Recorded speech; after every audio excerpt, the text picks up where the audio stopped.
오늘 훅뉴스에선 어떤 문제를 좀 훅 파고 들어가 볼까요? 네, 오늘 주제와 관련된 음향을 가져와 봤는데요. 먼저 듣고 시작하겠습니다. 그렇죠. 청와대가 최근 2년여 동안 2천여만 원 상당의 태반주사 등을 구입한 정황이 포착됐습니다. 태반주사, 마늘주사제 등을 대량으로 사들인 사실이 확인됐습니다. 주사제 중엔 청와대가 다량의 주사를 구매했다는 소식 이번 주 내내 뜨거웠어요. 네, 그렇죠. 청와대는 그런데 이게 직원들 건강용이다 이렇게 말을 했는데요. 그렇게 믿는 사람은 별로 없는 것 같습니다. 그러게요. 제가 취재를 해보니까 박근혜 대통령용으로 보는 게 합리적이라는 결론입니다. 왜 그런 결론에 이르렀는지 대통령의 주사 사랑 무엇이 문제인지 오늘은 그 이야기를 해보려고 합니다. 대통령의 주사 사랑 무엇이 문제인가? 바로 들어가 보죠. 우선 이 의료용품들이 박 대통령의 것이라고 생각하시는 첫 번째 이유가 뭡니까? 이들 주사용품은 대부분 미용용입니다. 어허. 태반 주사는 갱년기 여성들이 맞는 거고요. 예. 백옥 주사도 여성들 피부 미용에 쓰는 거죠. 감초 주사는요? 그것도 역시 뷰티 클리닉에서 사용하는 영양제입니다. 청와대 직원들이 이름부터 생소한 이런 미용 주사를 맞을 이유는 거의 없다고 봐야겠죠. 그것도 의무실에서. 그렇습니다. 그런데 청와대는 이런 것도 직원들 건강용이라고 한 거 아니에요? 아닙니다. 건강용이라는 거는 비아그라 등 이 두 개 제품에 대한 해명이었습니다. 이들 주사에 대한 해명은 별도로 없었습니다. 공식 해명이 없었군요. 네. 그렇지만 청와대 직원들이 이걸 안 쓴다고 해서 그게 곧 대통령 것이다 이렇게 말할 수는 없는 거 아닙니까? 물론 그렇습니다. 그런데요. 대통령이 그동안 미용에 상당히 집착해온 점을 상기할 필요가 있겠습니다. 주치의 대신 비선 의사한테 이런 류의 주사를 맞았다는 게 확인이 됐고요. 예. 해당 의사에게 차움병원에서만 미용 치료를 받은 게 최소 25번이나 된다는 사실도 밝혀졌죠. 또 대통령이 태반 주사를 원했다. 이런 주치의 발언도 보도가 되게 됐고요. 예. 특히나 박 대통령이 얼굴에 성형수술을 했을 거라는 의혹까지 새로 일고 있습니다. 대통령이 그러니까 시술이 아니라 성형수술을 했을 거라는 얘기는 이거는 처음 나오는 얘기 아닙니까? 예, 그렇습니다. 여기 제 스마트폰에요. 대통령의 과거와 현재 사진 제가 한번 가져왔는데 한번 봐보시죠. 자, 이게 이제 과거, 이게 언제적 얼굴입니까? 그게 2010년 사진이고요. 2010년. 예, 그다음에 그 옆에가 최근 사진입니다. 한 6년 사이에 차이가 나는 사진이군요. 예, 특히 이제 오른쪽 눈가의 주름 보시면은 6년 만에 완전히 없어진 게 확연하게 지금 드러날 겁니다. 많이 다르네요. 오른쪽 눈가에 주름이 있던 것이 네네. 최근 사진에는 그 세월이 갔는데 오히려 없어졌어요. 그렇죠. 이 사진을 가지고 제가 이 성형외과 전문의에게 보여주면서 자문을 구해봤는데요. 한번 들어보시죠. 예. 지금처럼 피부의 변화가 이렇게 늘어난 피부가 좋아졌다 그러면 그러니까 피부를 속눈썹 바로 밑으로 절개를 해서 피부를 좀 잘라냈다라고 밖에는 볼 수가 없거든요. 근데 이 사진만으로 이게 판단이 가능할까요? 요새 뭐 포토샵 작업도 워낙 많고 해서. 네, 이 사진들은 모두 동영상의 정지 화면을 제가 직접 캡처한 거라서요. 있는 그대로 보시면 될 겁니다. 그렇군요. 이 정도면 칼을 대지 않고는 불가능한 수술이다라는 게 이 전문가의 의견입니다. 그럼 성형 시술이 아니라 수술을 했다면 그게 언제쯤이라고 보는 겁니까? 그걸 확인하기 위해서 이 청와대 홈페이지에 있는 대통령 동영상을 제가 모조리 들여봤는데요. 예. 동영상으로 봐서는 2013년 7월일 가능성이 매우 높아 보입니다. 2013년 7월에 수술을 했다면 그거는 청와대에 있을 때인데 수술을 어디서 했을까요? 그러니까 이 보안 문제 때문에 외부에서 하기는 어려웠을 거고요. 그렇죠. 했다면 청와대에서 했을 가능성이 높습니다. 청와대 안에서 수술이 가능합니까? 이 수술이요. 그렇게 어려운 수술이 아니라고 합니다. 그래요? 다시 성형외과 전문의 이야기 한번 들어보시죠. 예. 이거는 뭐 그렇게 큰 수술은 복잡하고 큰 수술은 아니기 때문에 청와대 안에서 한다 그러면 여러 가지 기구들을 가지고 가서 할 수가 있습니다. 그래요. 이거 청와대에도 혹시 확인 요청해 보셨어요? 네, 제가 질의는 했지만 그에 대한 입장은 듣지는 못했습니다. 물론 뭐 객관적 증거가 뒷받침되지 않는 이상 어디까지나 가능성이겠습니다만 그리고 뭐 성형수술이 죄는 아닙니다만 이런 이유들 때문에 이번에 나온 다량의 미용용 약품들도 대통령이 미용용으로 구입했을 것이라는 이 추정이 상당히 가능해지는 거군요. 예, 그리고 만약에 이게 직원들용이라면 청와대 공식적인 예산 지출 내역에 이런 게 나와 있어야 맞겠죠. 그래요. 하지만 그런 게 없었습니다.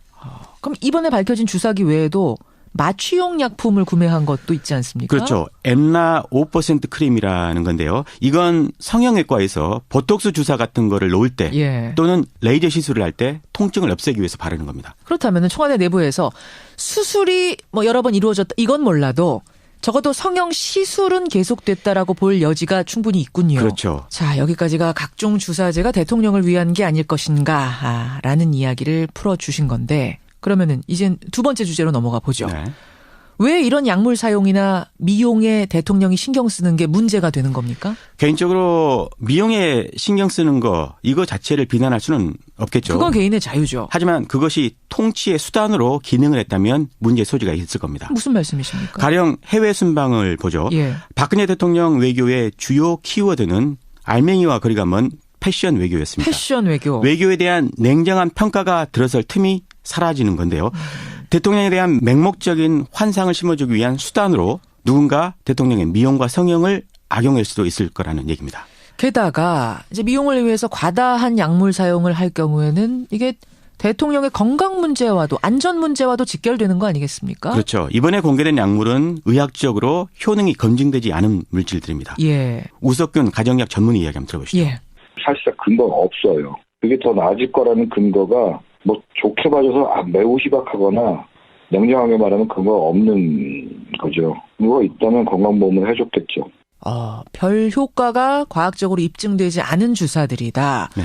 근데 효과가 없었으면은 안 맞았을 텐데 계속 맞은 걸 보면 뭐가 있었다는 거 아니에요? 네, 그게 바로 문제인데요. 그 플라시보 효과라고 있죠. 위약 효과. 예, 좋아진 것 같다는 그런 느낌을 드는 거. 아하. 뭐 그런 효과 때문에 지속적으로 맞았을 가능성도 있지만 약물에 중독된 때문일 수도 있을 겁니다. 약물에 혹시 중독이 된 거 아니냐? 네. 그 얘기가 성립하려면은 이번에 매입한 물량이 대부분 대통령을 위한 거다라는 전제가 깔려야 하는 거네요. 네. 이번에 청와대가 구입한 약품 중에 에토미데이트라는 게 있습니다. 에토미데이트 리프로주 이런 네네. 약물이 있었죠. 예, 마약류로 분류되는 이 프로포폴과 비슷한 약품인데요. 이걸 굳이 썼다면 거기에 중독됐을 가능성이 높다는 게 전문가의 진단입니다. 이게 제2의 프로포폴이다 이렇게 소개되는 거 맞죠? 그렇죠. 성형외과 의사회 권영대 이사 이야기 한번 들어보시죠. 예. 대통령 의무실에 들어간 게 지금 수액 들어가갖고 수액에다가 거기다가 마늘 주사, 감초 주사 뭐 이렇게 등등 넣고 거기다가 이제 에토미데이트를 넣었다는 거죠. 에페드린도 넣고 막 이런 식으로 하면은 푹 자고 일어나서 이제 기운이 나고 개운한 듯한 느낌을 느끼게 해주는데 결국은 오후에 그렇게 2시간 동안이나 관저에서 오는 도중에 저 중대본부에 못 나타난 거는 대통령이 완전히 약으로부터 회복이 못 됐다는 얘기죠. 자, 그러면 대통령이 만약 이 주사들을 정말 다 맞은 거라면 그건 중독 수준이다라는 얘기고 그게 맞다면 왜 어쩌다가 그렇게 됐는가도 궁금해지는데요. 네, 대통령이 일상의 상당 부분을 최순실 씨에 의존해 왔다. 이런 정황이 여러 차례 드러난 바 있죠. 이미 드러났죠. 이 약물에 대한 의존도 최 씨로부터 비롯됐을 거라는 관측이 있습니다. 왜 그렇습니까? 최 씨는 이미 성형 중독, 약물 중독에 빠져 있었을 가능성이 매우 높은 인물입니다. 어허. 지난 3년간 김영재 성형외과에서만 136차례나 진료를 받았죠. 예. 또 차원병원에서만 이런 주사제를 7년간 300여 차례나 처방받은 사실이 있습니다. 또 귀국 시에 공황장애를 앓고 있다고 한 거 기억나시죠? 예. 바로 그것도 이런 약품을 끊었을 때 나타나는 금단 증세일 거라는 관측이 실제로 있습니다. 근데 이런 성형 중독, 약물 중독 이건 아무나 걸리는 거 아니지 않습니까? 이런 중독은 돈 많은 일부 강남 부유층 아주머니들의 이 전유물로 보통 이해가 되는데요. 돈으로 젊음을 살 수 있다고 보는 사람들이라는 거죠. 특히나 이 불로초로 비유되는 줄기세포의 주사의 경우는 더욱 그렇습니다. 줄기세포 주사라면은 박 대통령도 김기춘 전 비서실장도 맞았다는 보도가 있었던 그 줄기세포 주사요. 맞습니다. 이 줄기세포 주사 그런데 상당히 고가 주사입니다. 얼마나 되는데요? 권장하는 대로 맞으면요. 1억 원이 듭니다. 1억 원이요? 네. 한 줄기세포 업체 관계자 이야기 한번 들어보시죠. 예. 비용은 지금 현재 이제 시술비가 950만 원 정도. 몇 차례 이거를 받나요? 10회를 이제 한 사이클로 보고 있어요. 그렇게 비싸요? 네. 이게 일본에서 또 맞아야 하기 때문에 또 가격이 올라가는 경우 왜 경향이 일본에 있습니다. 가서 맞아야 됩니까? 줄기세포를 주사로 맞으면 이 노화된 세포들이 있던 곳에 새 세포들이 들어가게 되는 겁니다. 예. 그러려면 줄기세포가 많이 필요하겠죠. 많이 필요하겠네요. 많이 만들어내는 과정이 필요한데 바로 그게 배양입니다. 하지만 세포 배양은 우리나라에서는 불법입니다. 몸 밖으로 빼내서 강제 배양을 하는 건 불법이군요. 예, 그래서 배양이 가능한 일본에서 가서 주사를 맞고 오는 겁니다. 근데 우리나라에서도 줄기세포 맞는 곳이 있다고 하던데요? 네, 그거는 배양하지 않은 줄기세포입니다. 자기 몸에서 바로 뽑아서 필요한 부위에 놓는 주사죠. 그럼 왜 우리나라는 이 줄기세포 배양을 불법으로 해놨습니까? 이게 임상 테스트가 아직 안 끝났기 때문입니다. 이 배양 과정에서요. 암세포로 발전될 가능성, 이런 위험성이 상존해 있어서 의학계에서는 매우 위험한 물질로 이 줄기세포를 보고 있습니다. 예. 일본에서 줄기세포 주사 맞은 우리나라 사람 2명이 사망했다는 보도도 있었어요. 예, 그래서 줄기세포 주사는 아주 먼 미래의 이야기로 치부되곤 합니다. 예. 녹색병원의 정영준 전문의 이야기도 한번 들어보시죠. 줄기세포는 중간에 그런 핵심 기술들은 입증된 게 없어요. 세포를 어디다 저희가 타겟으로 보내거나 조절하거나 이런 게 없어요. 그냥 넣고 그냥 요행수를 바라는 거예요, 지금은. 그러니까 증식하려니 그냥 통화 안 되는 휴대폰을 파는 거예요. 위안을 삼고 있는 거예요. 나는. 아니 근데 이렇게 안전성이 검증 안 된 거라면 그럼 일본에서는 어떻게 배양을 허용했습니까? 일본은 정해진 방법대로 하면 배양은 가능합니다. 그렇더라도요. 배양의 결과물인 줄기세포 주사를 맞는 경우는 없다고 합니다. 배양은 가능하게 해놨지만 그걸 주사하지는 못하게 해놨어요? 임상이 끝나지 않은 의약품을 환자들에게 주사하는 일은 금기시가 되어 있습니다. 그렇군요.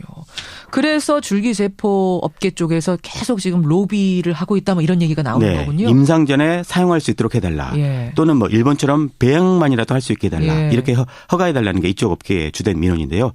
최순실과 박 대통령이 진료를 받은 이 차병원 그룹 같은 경우에 이 분야에서 이 정권 들어서 상당한 특혜를 받았다는 건 잘 알려진 사실이죠. 자, 오늘 주사에 중독된 대통령이 있다면 이라는 가정하에 이야기를 풀어봤습니다. 누구나 아름다움과 젊음 추구할 수 있습니다. 그건 자유입니다. 하지만 성형 중독을 넘어서 약물에 중독된 대통령이 통치하는 나라라면 이건 상상하기 힘들죠. 근데 그게 자꾸만 하나둘 정황상 우리나라 이야기처럼 되고 있어서 그 부분이 너무나 끔찍합니다. 하루빨리 이 긴 악몽에서 벗어났으면 하고요. 명명백백히 사실들이 드러났으면 좋겠습니다. 권민철 기자 수고하셨습니다. 네, 고맙습니다. 1년간 김영재 성형외과에서만 136차례나 진료를 받았죠. 예. 또 차원병원에서만 이런 주사제를 7년간 300여 차례나 처방받은 사실이 있습니다. 또 귀국 시에 공황장애를 앓고 있다고 한 거 기억나시죠? 예. 바로 그것도 이런 약품을 끊었을 때 나타나는 금단 증세일 거라는 관측이 실제로 있습니다. 근데 이런 뭐 성형 중독, 약물 중독 이건 아무나 걸리는 거 아니지 않습니까? 이런 중독은 돈 많은 일부 강남 부유층 아주머니들의 이 전유물로 보통 이해가 되는데요. 돈으로 젊음을 살 수 있다고 보는 사람들이라는 거죠. 특히나 이 불로초로 비유되는 줄기세포의 주사의 경우는 더욱 그렇습니다. 줄기세포 주사라면은 박 대통령도 김기춘 전 비서실장도 맞았다는 보도가 있었던 그 줄기세포 주사요? 맞습니다. 이 줄기세포 주사 그런데 상당히 고가 주사입니다. 얼마나 되는데요? 권장하는 대로 맞으면요. 1억 원이 듭니다. 1억 원이요? 네. 한 줄기세포 업체 관계자 이야기를 한번 들어보시죠. 예.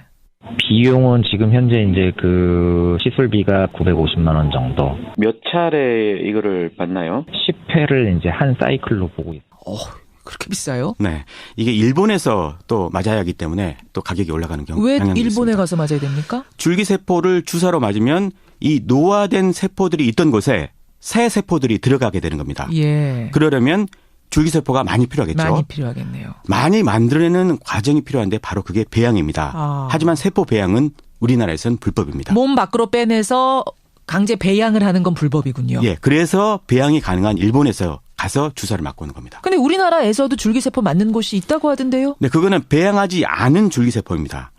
자기 몸에서 바로 뽑아서 필요한 부위에 놓는 주사죠. 그럼 왜 우리나라는 이 줄기세포 배양을 불법으로 해놨습니까? 이게 임상 테스트가 아직 안 끝났기 때문입니다. 이 배양 과정에서요. 암세포로 발전될 가능성, 이런 위험성이 상존해 있어서 의학계에서는 매우 위험한 물질로 이 줄기세포를 좋게 봐줘서 매우 희박하거나 냉정하게 말하면 그거 없는 거죠. 그거 있다면 건강보험을 해줬겠죠. 별 효과가 과학적으로 입증되지 않은 주사들이다. 네. 근데 효과가 없었으면은 안 맞았을 텐데 계속 맞은 걸 보면 뭐가 있었다는 거 아니에요? 네, 그게 바로 문제인데요. 그 플라시보 효과라고 있죠. 위약 효과. 예, 좋아진 것 같다는 그런 느낌을 드는 거. 뭐 그런 효과 때문에 지속적으로 맞았을 가능성도 있지만 약물에 중독된 때문일 수도 있을 겁니다. 약물에 혹시 중독이 된 거 아니냐? 네. 그 얘기가 성립하려면은 이번에 매입한 물량이 대부분 대통령을 위한 거다라는 전제가 깔려야 하는 거네요. 네. 이번에 청와대가 구입한 약품 중에 에토미데이트라는 게 있습니다. 에토미데이트 리프로주 이런 약물이 있었죠. 예, 마약류로 분류되는 이 프로포폴과 비슷한 약품인데요. 이걸 굳이 썼다면 거기에 중독됐을 가능성이 높다는 게 전문가의 진단입니다. 이게 제2의 프로포폴이다 이렇게 소개되는 거 맞죠? 그렇죠. 성형외과 의사회 권영대 이사 이야기 한번 들어보시죠. 예. 대통령 의무실에 들어간 게 지금 수액 들어가갖고 수액에다가 거기다가 마늘 주사, 감초 주사 뭐 이렇게 등등 넣고 거기다가 이제 에토미데이트를 넣었다는 거죠. 에페드린도 넣고 막 이런 식으로 하면은 푹 자고 일어나서 이제 기운이 나고 개운한 듯한 느낌을 느끼게 해주는데 결국은 오후에 그렇게 2시간 동안이나 관저에서 오는 도중에 저 중대본부에 못 나타난 거는 대통령이 완전히 약으로부터 회복이 못 됐다는 얘기죠. 자, 그러면 대통령이 만약 이 주사들을 정말 다 맞은 거라면 그건 중독 수준이다라는 얘기고 그게 맞다면 왜 어쩌다가 그렇게 됐는가도 궁금해지는데요. 네, 대통령이 일상의 상당 부분을 최순실 씨에 의존해 왔다. 이런 정황이 여러 차례 드러난 바 있죠. 이미 드러났죠. 이 약물에 대한 의존도 최 씨로부터 비롯됐을 거라는 관측이 있습니다. 왜 그렇습니까? 최 씨는 이미 성형 중독, 약물 중독에 빠져 있었을 가능성이 매우 높은 인물입니다. 어허. 지난 3년 박 대통령이 얼굴에 성형 수술을 했을 거라는 의혹까지 새로 일고 있습니다. 대통령이 그러니까 시술이 아니라 성형 수술을 했을 거라는 얘기는 이거는 처음 나오는 얘기 아닙니까? 예, 그렇습니다. 여기 제 스마트폰에요. 대통령의 과거와 현재 사진 제가 한번 가지고 왔는데 한번 봐보시죠. 자, 이게 이제 과거, 이게 언제적 얼굴입니까? 그게 2010년 사진이고요. 2010년. 예, 그다음에 그 옆에가 최근 사진입니다. 한 6년 사이에 차이가 나는 사진이군요. 예, 특히 이제 오른쪽 눈가의 주름 보시면은 6년 만에 완전히 없어진 게 확연하게 지금 드러날 겁니다. 많이 다르네요. 오른쪽 눈가에 주름이 있던 것이 네네. 최근 사진에는 그 세월이 갔는데 오히려 없어졌어요. 그렇죠. 이 사진을 가지고 제가 이 성형외과 전문의에게 보여주면서 자문을 구해봤는데요. 한번 들어보시죠. 예. 지금처럼 피부의 변화가 이렇게 느른한 피부가 좋아졌다 그러면 그러니까 피부를 속눈썹 바로 밑으로 절개를 해서 피부를 좀 잘라냈다라고 밖에는 볼 수가 없거든요. 근데 이 사진만으로 이게 판단이 가능할까요? 요새 뭐 포토샵 작업도 워낙 많고 해서. 네, 이 사진들은 모두 동영상의 정지 화면을 제가 직접 캡처한 거라서요. 있는 그대로 보시면 될 겁니다. 그렇군요. 이 정도면 칼을 대지 않고는 불가능한 수술이다라는 게 이 전문가의 의견입니다. 그럼 성형 시술이 아니라 수술을 했다면 그게 언제쯤이라고 보는 겁니까? 그걸 확인하기 위해서 이 청와대 홈페이지에 있는 대통령 동영상을 제가 모조리 뒤져봤는데요. 예. 동영상으로 봐서는 2013년 7월일 가능성이 매우 높아 보입니다. 2013년 7월에 수술을 했다면 그거는 청와대에 있을 때인데 수술을 어디서 했을까요? 그러니까 이 보안 문제 때문에 외부에서 하기는 어려웠을 거고요. 그렇죠. 했다면 청와대에서 했을 가능성이 높습니다. 청와대 안에서 수술이 가능합니까? 수술이요. 그렇게 어려운 수술이 아니라고 합니다. 그래요? 다시 성형외과 전문의 이야기 한번 들어보시죠. 예. 이거는 뭐 그렇게 큰 수술은 복잡하고 큰 수술은 아니기 때문에 청와대 안에서 한다 그러면 여러 가지 기구들을 가지고 가서 할 수가 있습니다. 그래요. 이거 청와대에도 혹시 확인 요청해 보셨어요? 네, 제가 질의는 했지만 그에 대한 입장은 듣지는 못했습니다.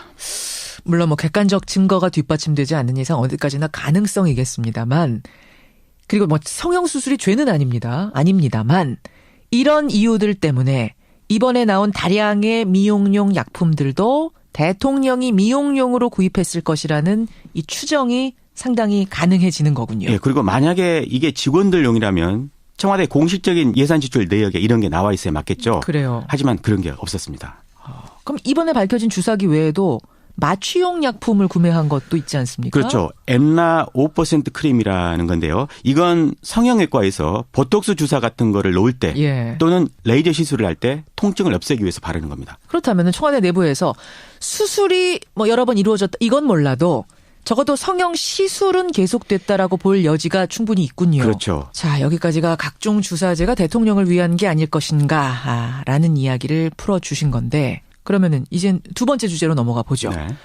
왜 이런 약물 사용이나 미용에 대통령이 신경 쓰는 게 문제가 되는 겁니까? 개인적으로 미용에 신경 쓰는 거 이거 자체를 비난할 수는 없겠죠. 그건 개인의 자유죠. 하지만 그것이 통치의 수단으로 기능을 했다면 문제 소지가 있을 겁니다. 무슨 말씀이십니까? 가령 해외 순방을 보죠. 박근혜 대통령 외교의 주요 키워드는 알맹이와 거리가 먼 패션 외교였습니다. 패션 외교. 외교에 대한 냉정한 평가가 들어설 틈이 사라지는 건데요. 대통령에 대한 맹목적인 환상을 심어주기 위한 수단으로 누군가 대통령의 미용과 성형을 악용할 수도 있을 거라는 얘기입니다. 게다가 이제 미용을 위해서 과다한 약물 사용을 할 경우에는 이게 대통령의 건강 문제와도 안전 문제와도 직결되는 거 아니겠습니까? 그렇죠. 이번에 공개된 약물은 의학적으로 효능이 검증되지 않은 물질들입니다. 예. 우석균 가정의학 전문의 이야기 한번 들어보시죠. 예.